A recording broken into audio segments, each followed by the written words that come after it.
Good morning, Scott Fisher with Options for Senior Living and the Options University. Excited to start a new project, start a new venture and a new journey for us here at Options.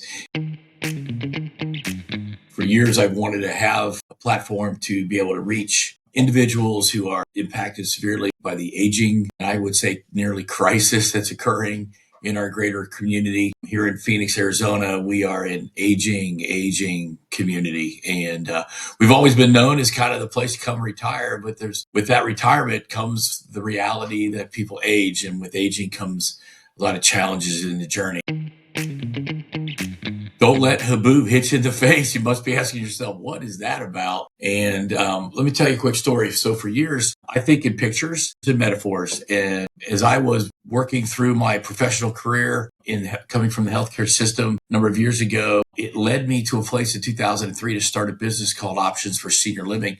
Options for Senior Living is an agency designed to support families and help guide them through it. It's often a complex journey of finding the right long-term care solution for a loved one. That industry is still relatively new. It's in its infancy still.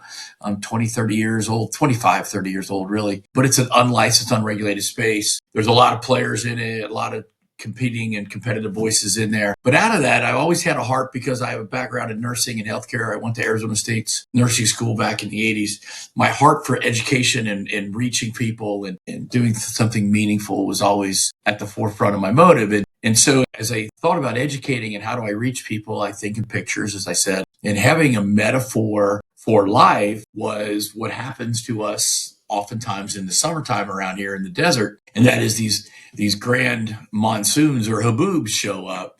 And you can see in the background, I've captured a few that happened this summer. These are pictures from this summer where the storm over my shoulder here is enveloping the entire valley. And it was like a 65-mile wide storm cloud and dust storm, and with a mile high cloud, and so much of the city was covered at one time. And then behind that came rain and thunder and flash floods and devastation.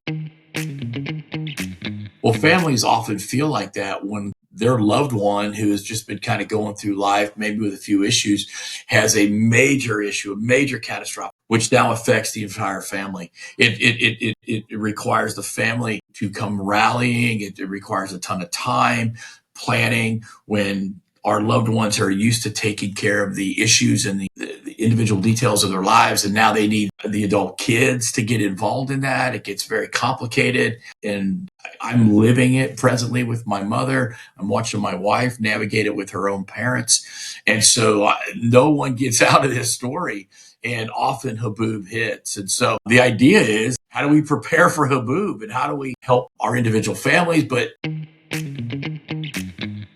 this particular podcast is even designated to go directly to those individuals, professionals, industry leaders whose clients and family members that they engage with regularly are impacted by the reality of what I'm talking about. And so as we unroll this is going to be shot right at people who are in the throes of it with their clients, families they serve, people they go to church with. And so I'm going to have leaders from all those aspects of our community come join me on this, have this conversation. I'm going to ask them a question. I'm going to say, how is the aging journey of a client or a patient of yours or of a church member, how is that aging impacting them, and what is it doing to their family system? What kind of stress is it causing on everybody else? And we're going to get raw. We're going to talk about the real issues as we go here. If we don't normalize this conversation, if we put our heads in the sand, then I would expect us to keep getting swallowed up when Haboob hits. But I think if we better prepare ourselves, we educate, we hear this all the time, but this is not trivial to me. This is not an ideal. I'm living it with mom, and I'm prepared. I know the way, and it's still emotional. It's still frustrating. It's still overwhelming. And so I still need a village to help me get through it. This is just the introduction. I'm going to be visiting with a number of, like I said, industry leaders in the coming weeks. I hope that you find this conversation intriguing. I hope it brings you into the conversation, and I hope you join me for the journey. So thank you for your time. I'm looking forward to sharing more as we go. Don't let Haboob hit you in the face. Take care.